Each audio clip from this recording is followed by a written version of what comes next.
અને હવે મહેસાણાના દ્રશ્યો આપને બતાવીએ જ્યાં મહેસાણાનું કડી જળબંબાકાર થયું છે। રાત્રે 9 ઇંચ વરસાદ પડતા ઠેર ઠેર જળભરાવ થઈ ચૂક્યો છે।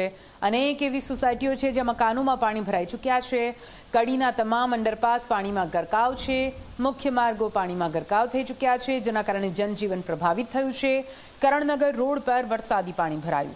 સુજાતપુરા અને થોડ રોડ પર પાણી ભરાવાની સમસ્યા સામે આવી છે।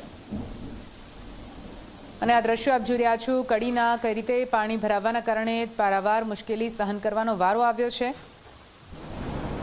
મુખ્ય માર્ગો પર નદી વહેતી હોય તેવા દ્રશ્યો સામે આવ્યા છે।